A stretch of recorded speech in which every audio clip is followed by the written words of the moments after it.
Okay, good evening, Rabbi. Tonight we're going to discuss a very important topic regarding Hashavat Avedah. What does this mean, Hashavat Avedah? That when your fellow Jew loses something, an item, that belongs to him, you have to return that item to him. So the Torah teaches us about this, in several places regarding this mitzvah, very important mitzvah.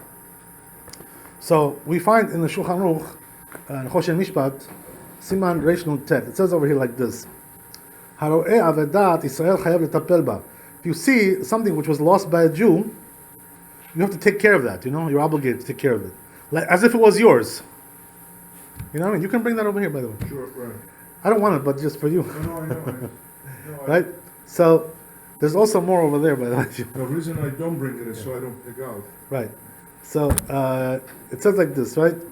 So where does it say this? It says Shenemar Hashev Teshivem. It says in Chumash that you have to return your fellow Jew's lost item. You have to return it. Ve'im netalam. So it says if he took it and he didn't return it, right? The gazla, in order to steal it. In other words, he wants to take it for himself. He knows that it doesn't belong to him, right? Ve'adayin lo nitiyashua ba'alim mimena. And if the owner did not give up hope yet of finding that thing, over mishum Hashem teshivem le'achicha, he transgresses this pasuk in the verse in the Torah, which says that you have to return it to your fellow Jew. Mishum lo tigzol. Also, he transgresses the prohibition of stealing. Lo tigzol. Right? That's the idea. There's also a third prohibition over here that he transgresses. What is that? Because it says mishum lo tuchal lit'alem. It's also it says in the pasuk that don't hide yourself from the lost item as if like you don't see it, like, oh, I don't see that. What are you talking about? Don't pretend like you don't see it. You do see it. So if you see it, take care of it. That's the whole thing, right? So when he does this, he transgresses 3 prohibitions from the Torah. Can you imagine? If he takes the item like that to steal it, to acquire it. And even if he's going to return it afterwards, he says, he already transgressed one prohibition. Don't hide from it. So he goes on to say all kinds of details about how this works. But so then he goes on to say Shulchan Aruch like this: במקום שהוא חייב להשיב משם ומקום שראוי להסתפק בה בעבדה ושתהא בעניין שמוכח שהיא עבדה. So he says, in order that a person should be obligated to return a lost item of a Jew, there has to be 3 conditions that make him obligated. So what's the first one? First of all, it has to be something, it has to be in a place where he's obligated to return that item. So now, let's talk about that a little bit, right? What kind of place are we talking about? We're talking about a place where like let's say a Jewish neighborhood. Like Borough Park, Flatbush, I don't know, whatever, right? Bnei Brak, a place like this where it's mostly Jews over there. So if he sees something over there, that place requires him to return that item. So what's the idea of him returning the item like that? The idea is like this, right? That you can assume that this was dropped by a Jew because it's a Jewish area. That's the idea. So therefore, since it's a Jewish area, most of the people over here who pass by are Jewish in this neighborhood. By the way, there's 2 different things over here that are involved. One is a person could be sometimes, in an area where most of the people who live there are Jewish, but the most of the people who pass by that area, it could be not Jewish, or the other way around. So what does that mean? That we don't go by the people who dwell there so much. We go by the people by who passes by in that place, that street, whatever, that you found it there. If most of the people passing over there are Jewish, let's say, for instance, classic case, right, like a synagogue, most of the people obviously who go into a synagogue are Jewish. Yes. Very few non-Jews go into a synagogue, maybe to clean the place or, to, some politician comes in to get some votes, whatever, or something like that. I remember, when we were kids, Giuliani was running for mayor, the first term, Yeah. And he came on Shabbat to the synagogue to get some votes over there, So that's what politicians do. They come to synagogues to get votes. God bless their souls. Okay, so we don't want to get into politics right now. This is not the time. As you know. Okay, so therefore, it has to be a place where most people passing by there are Jewish. But the truth is, that there's also a caveat when it comes to that as well. It's in itself. Inside this halakha, there's also a condition. What's condition? Condition is that when we say Jewish, by the way, what are we really talking about? We're talking about. Come, just join us, Yasha. Okay. So what are we talking about when we say Jewish? We're talking about religious Jews, right? What does that mean? They keep Shabbat. At least they do that much, right? If they keep Shabbat and they're not going to church, doing idolatry, that's considered to be a Jew. But a person who breaks Shabbat, drives around in his Bentley on Shabbat, all kinds of stuff like this, or he goes, what do you call it? He goes to church, and prays to Yeshu, this is not a Jew. This is a heretic. This is a person like that. That's not considered to be a Jew. Considered to be a goy. Even though he could return later on, do teshuvah, that's possible later on. But right now, at this point in time, he's like a goy. Where does it say this? It says in the Gemara, in Masechet Chulin. It says in the Rambam. It says in the Shulchan Aruch. Everywhere, every posek, all the poskim say a person who's mechalel Shabbat is considered to be like a goy. Break Shabbat in public. In public, where people see him, on the street, he goes out there, breaks Shabbat in public.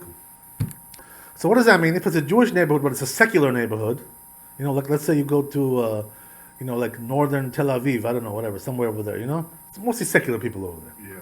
So therefore, the rule would be that they're not really considered to be Jews regarding this halakha. Wow. Right? This halakha would not really consider them to be Jews. So it doesn't really matter whether they're not Jewish or they're just secular Jews who don't keep Shabbat. Somebody else's belongings? Huh? So what's the point? We'll have to explain that, by the way, how that works. What's the idea behind that? We'll explain it better. We already talked about this before, by the way, in a different category. You were here, I remember, because I heard you in the lecture, in the tape. I heard you, right? You were here when we talked about the issue of giving tzedakah. So we said also over there that the real mitzvah is to give to Jews is the tzedakah. You know what I mean? Not the other ones, right? So here also the same thing. So we have to understand why that is. It's connected one with the other. So number one, it has to be like religious Jewish neighborhood, or at least people who pass by there are like religious Jews. Like let's say for instance you go to the Diamond District, 47 over there, Like I guess I don't know, because it's possible that there are areas over there with mostly religious Jews. We don't want to get into all that stuff. Yeah, cheating. We don't want to get into that stuff. Right. I know what the reputation is. I'm aware of that. But anyway, right? The point is that if they are religious Jews over there passing by, even though they don't live there, that already makes it like a Jewish area for this halakha. Because the chances are they're dropped from him. The majority chance is they're dropped from him. And this is the reason why we do it the way we do it like that. Okay, that's the idea. So what does that mean? If you found, let's say you went to Times Square, and you found over there a beautiful like gold watch, gorgeous, voila, right? Do you have to return that? No, because most likely it wasn't a Jew over there. Even if you know who it belongs to, so you can find the owner. We're going to talk about that. Okay. Can you remind me a little bit later on talk about that? Because I'm going to get into that too. But the point is like this, right? That if you go to Times Square, in a public area like that, the truth is, even if a Jew dropped it, he won't expect to get that back because he knows that area is very busy, So some crook will come pick it up.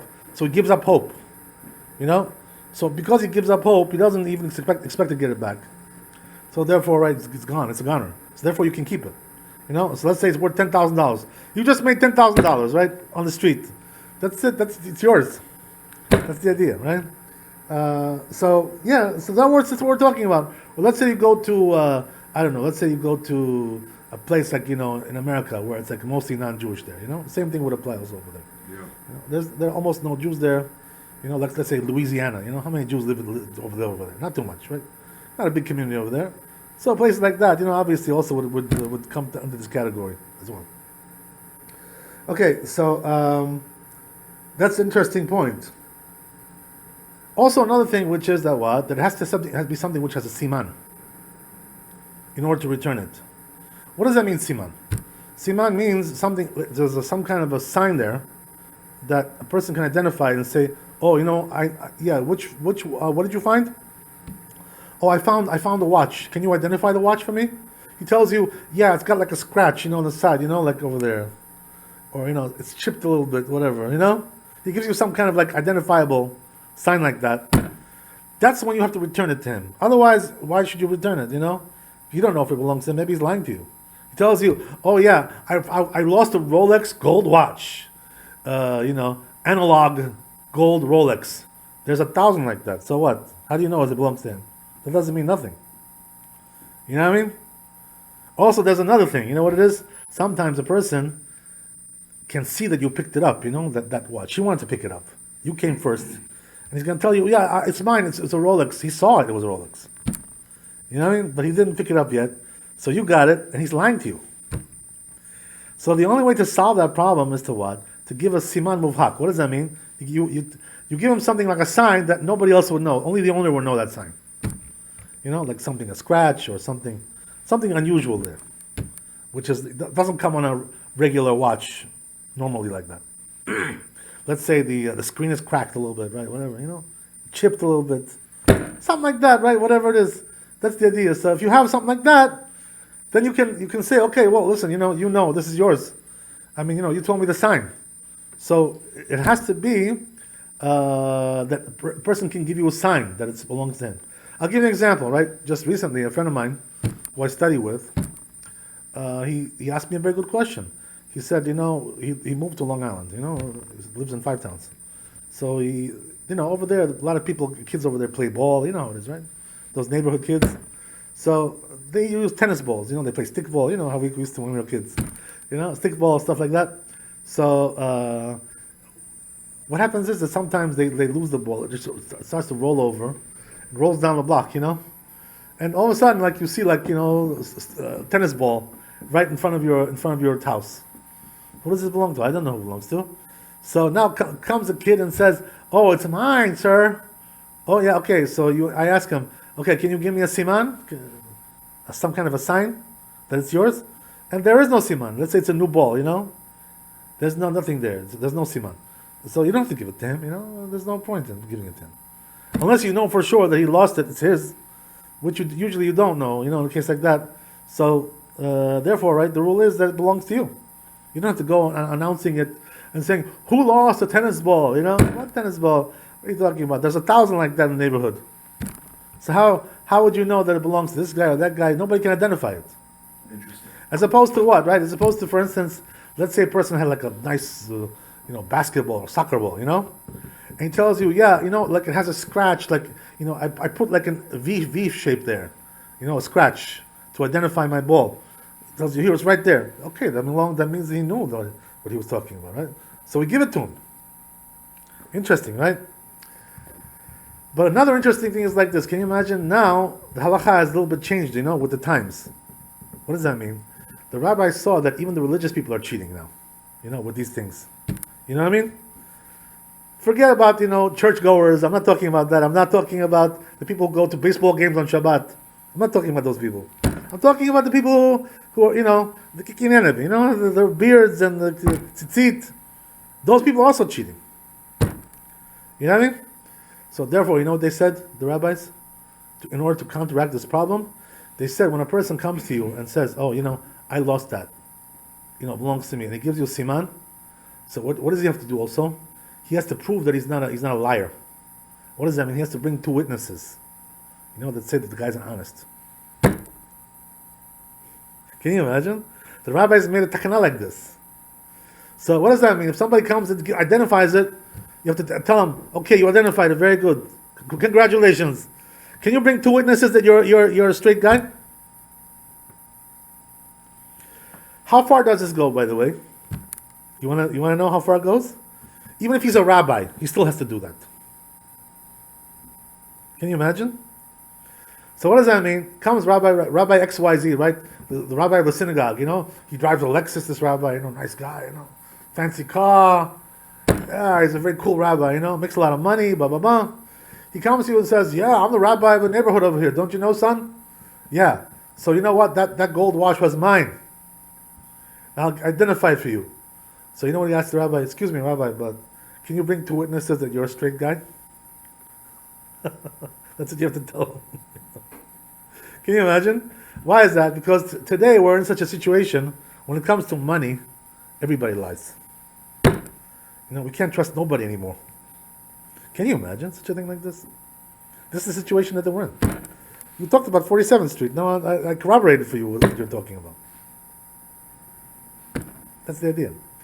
So therefore, right now, at this point of time, we're only giving it to people who can prove themselves that they're straight. You know why? Because there are also rabbis, who like they fib. Like they'll tell you some distorted stuff. Just to make some peace or whatever, just to to get something that they want or whatever, make some effect. Whatever, to influence the community, they say some lies. Yeah. So you gotta tell this rabbi, excuse me, rabbi, but don't lie to the community. Say the truth. Why are you lying? Okay, you may have good intentions, but still, don't turn us into some kind of a circus over here. This community, You gotta be straight. So the rabbi also has to be straight. So even rabbis now fib. You know what I mean? What are we talking about? We're not talking about, let's say you go to a rabbi's house, he tells you, oh yeah, my food is all kosher. You have to tell him to bring 2 witnesses for that? The answer is no. Right? Any religious Jew, you can trust him to say that my food is kosher. Or let's say your wife, right? Your wife went to the mikveh, and she came back home, so you ask her, okay, honey, did you go to the mikveh tonight? And she tells you, of course, right?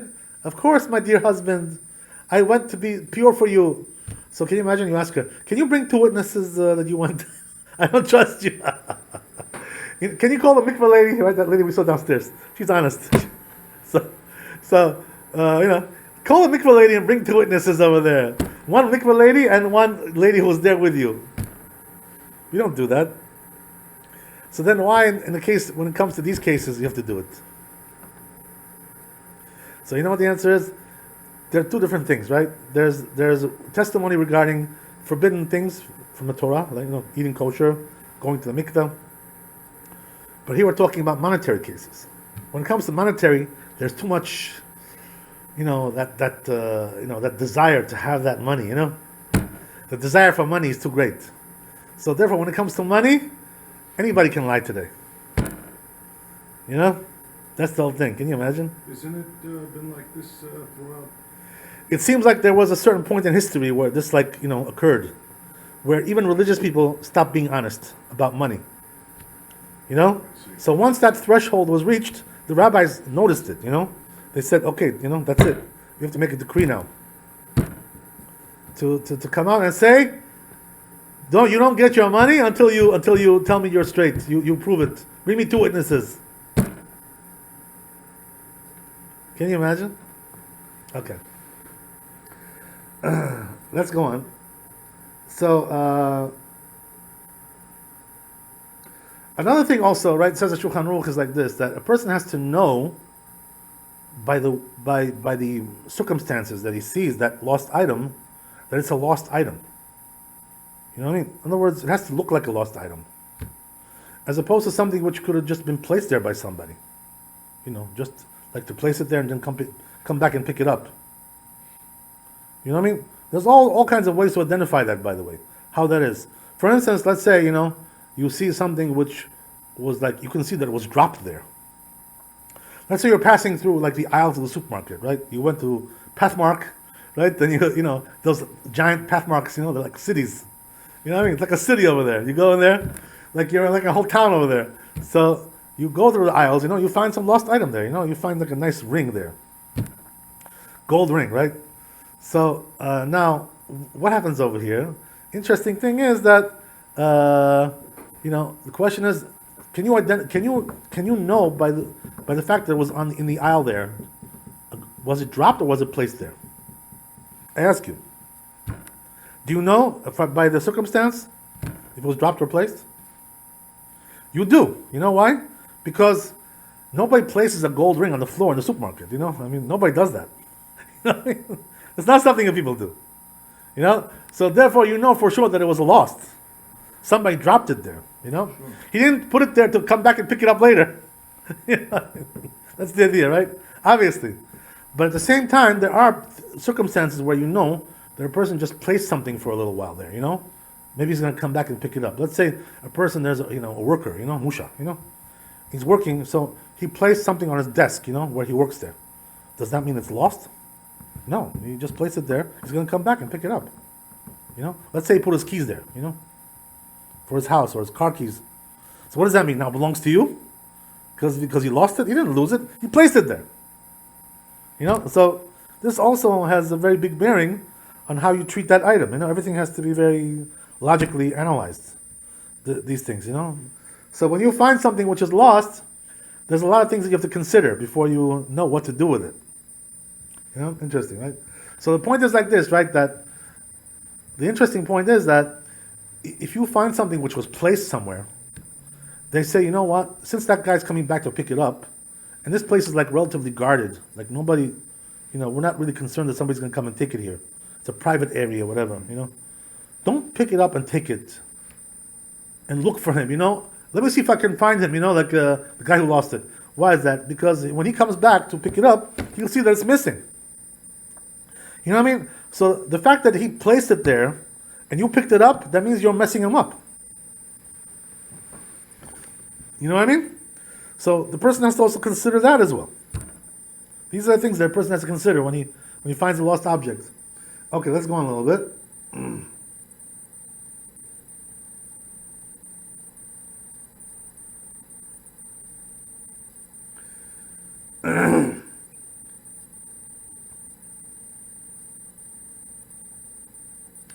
So it goes on to say שולחן ערוך, כיצד המוציא מציאה שישראל מצויים שם חייב להכריז שלא נתייאשו הבעלים, אפילו העיר מחצה עקום ומחצה ישראל, ואפילו רובה עקום והוא מצאה במקום שרוב העוברים שם ישראל, חייב להחזיר. אבל אם רוב העיר עקום, או אפילו רובה ישראל ומצאה במקום שרוב העוברים שם עקום, אינו חייב. We already explained this, right? That depends on the situation over there, right? Who lives there, who passes by there.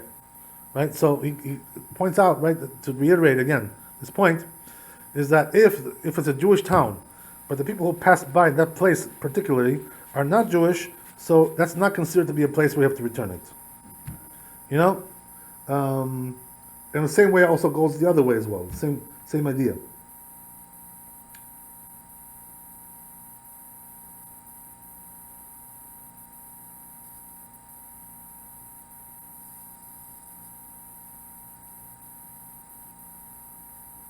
Another interesting thing is like this, that the point, a very strong issue, element of this halakha is like this, that when a person finds a lost item, he can't really take it until he really knows for sure that that person like didn't give up hope. If that person didn't give up hope yet about that item, so he should just depending on where it is, hold on to it. Right. He should just leave it there. Why? Because he may come back and try to find it. So if you take it from there, you're like making him lose it. Especially if it doesn't have a sign. You know what I mean? If it doesn't have a sign, that thing, there's no identifiable sign there. Nothing really special. Not only that, but aren't there circumstances and levels with this, whether it's a Jew that lost it or left it, or a Gentile? Let's say you're in a restaurant or something, or anywhere. Somebody walks in, washes their hands, and I've heard stories. Leaves a Rolex watch or an expensive piece of jewelry. People have a tendency to take off their jewelry when they're washing. When they're washing hands, they left it. Right. You find it when you go in to use the bathroom. Isn't it your responsibility to come out and ask, hey guys, did somebody leave a so-and-so in the bathroom? Right, but the problem is like this, the problem is, with today's situation that we have, if you come and announce, anybody can say, right, exactly, yeah. People will just come and say, it's mine. But if you ask them to prove it, or they have witnesses there. Right, but you know what it is? They have to give a sign. They have to give a sign that it belongs to them. Well. Yeah. This is the way it works, Yeah. So, therefore, if there is no sign on it, now what's the interesting thing is, let's say you find something in a synagogue, right? And like you said, right? A case like that. There's no sign. Yeah. So in a case like that, there's really not much you can do. The only thing you can do is, if you think that person didn't give up hope yet to get it, if you still will come and look for it, just leave it there. I have a friend in the neighborhood, an older guy, Yeah. who actually found Billy Joel's Rolex gold watch in the bathroom. Yeah, how do you know it was his? Everybody knew it was his. Everybody knows his. You know? Okay, what, it says his name on it? What? Didn't say his name on it, but the man was looking for it. He said that, guys, I left my watch. I must have left it in the bathroom.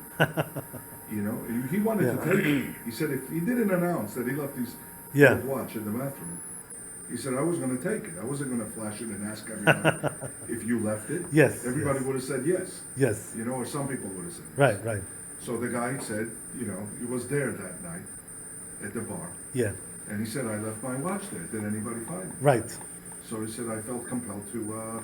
Right. The truth is, according to halakha, he made a mistake what he did.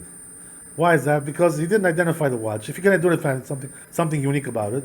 Yeah. That would be a different story. If he just says, I left the watch there, okay, so how do I know it was you? Maybe, you know, how do I know it was you? Mm. Yeah? So there's no way to believe him. You know, it could be, I don't know. Yeah. What, just because he's Billy Joel doesn't make him into an angel. You know what I mean? He's a good musician, but he's not an angel. No, but for somebody to arbitrarily come out in public and say, guys, I had a so-and-so watch, I must have left it in the bathroom. Right. Did anybody see it? But you know what it is? Sometimes what happens is that person that tells you that, he heard it from somebody else that he lost it. It's possible. You know? There's all kinds of things like that. Yeah, and this is the reason why we're not so quick to believe things like that. So you know if he would have walked away with that, he would have been forgiven. What does that mean? Yeah. If there's no sign on it. I see. There's no sign, you know, as we said, right? But Billy Joel, anyway, I don't know if he's religious anyway, whatever. But it's a very, very scary rule. Yeah, it's very. It tells you whose property you can keep and whose you can't, which is. So let's talk about that, right? Now that we got to that, we touched that subject. We should talk about that too.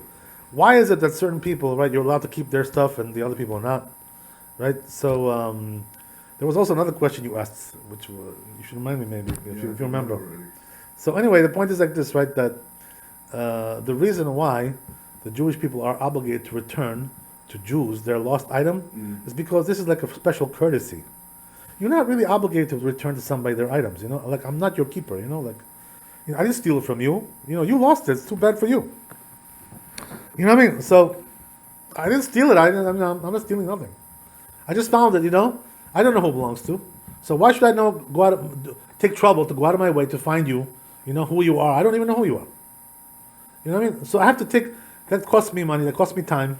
You know, why do I have to do this for you? Like, who are you to me? That I have to accommodate you like that. It's like I'm working for you, you know? Like I have to work for you? You know? So, but when it comes to your fellow Jew, you're obligated to work for him. That's the whole thing, right? In other words, we're responsible for each other. Jewish people are responsible for each other. That's the whole thing, right? So this is the reason why that a person has to take care of his fellow Jew. But there's also another thing, you know, which is, so what does that mean? That like, it's like for us, like being Jewish is like a, you know, private society that we have to take care of each other. We're like brothers. You know what I mean? You wouldn't do the same thing for other people like you do for your brother, right? For your brother, you treat him special. You're not going to take everybody to kolbe, you know, to treat him to shish kebabs. You know what I mean? But your brother, you do it, right? All kinds of things. You lend them money, you lend them your car, you lend them this, you do all kinds of things for your brother. That's the whole thing, right? But by us, the Jewish people, we're all brothers. You know what I mean? So we have to do for each other. That's the whole thing, right? That's another issue. But there's also a third issue there. You know what it is? The third issue, maybe is perhaps the most compelling one, which is that you know there's a concept like this in the Torah, ma'alim b'kedusha v'lo moridim. You know what that means? That we have to raise up holiness and not decrease holiness. So what does that mean? When a Jew owns a certain property, right, and then it goes into the hands of a goy, this is like it's going down in holiness.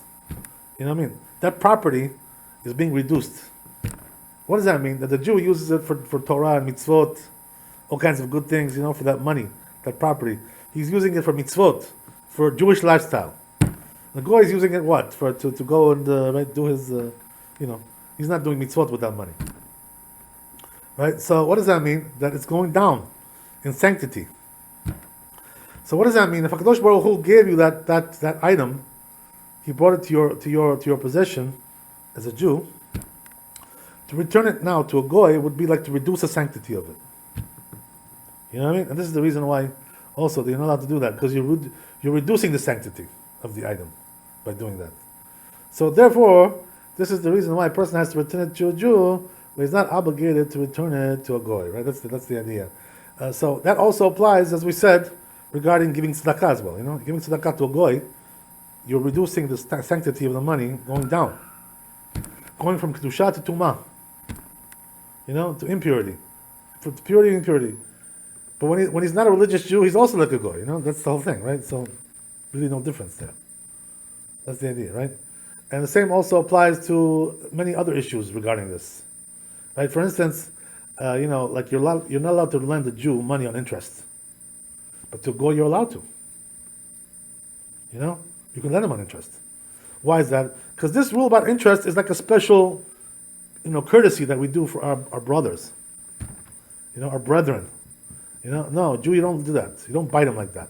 You don't bite him with that interest, every month taking that extra money, How can you do that to your brother? It's disgusting, But if he's not your brother, just happens to be a citizen of the country, okay, so what? Nothing. He can lend me on interest also, the goy. I can also lend him on interest, no problem. We can go either way. You know what I mean? But when it comes to a Jew, you can't lend him and he can't borrow from you for interest. You're both transgressing.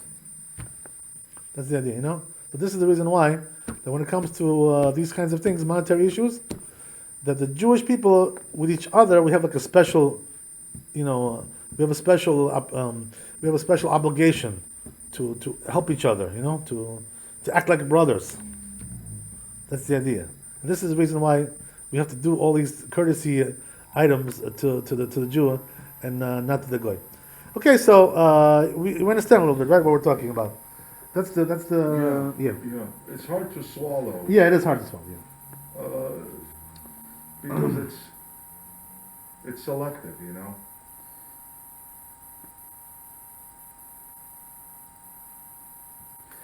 Now we'll finish with this, right? It says something interesting over here. That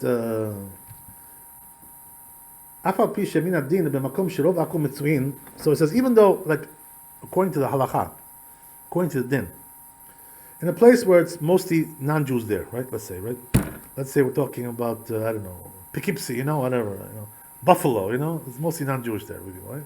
Buffalo is not a Jewish town.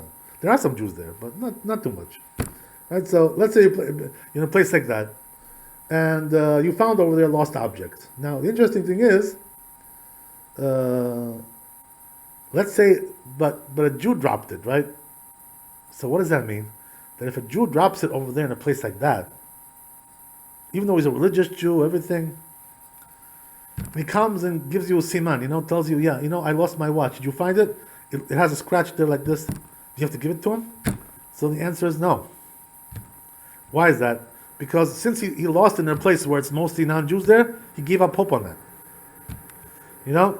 So therefore, since he gave up hope, according to the Torah, we're not obligated to return it to him. Now, even something even stronger is that what? That even if you saw that it dropped from him, he dropped it. You know that it belongs to him. You're still not obligated to give it to him. Why is that? Because he gave up hope. So therefore, the rule doesn't apply over there in a case like that. But nevertheless, the Shulchan Aruch, the good, proper thing to do is to return it to him in a case like that. Yeah. Why is that? Because even though you're not obligated, technically speaking, but it belongs to him. Give me a break. How do you know it belongs to him? Either it dropped from him, you saw that it dropped, he dropped it. Right. Or let's say he gave you a siman, he gave you a sign that belongs to him. So in a case like that, you know that it's his, so give it to him. That's the idea, But as we said, right, we already mentioned in the beginning that when a person gives you a siman today, even if you really, really don't know that it belongs to him, you still have to find out that he's a straight guy. Because today we don't assume anybody's straight anymore.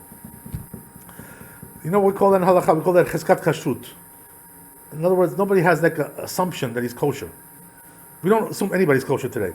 When it comes to what? When it comes to monetary matters. When it comes to kosher meat, yes, there are kosher people.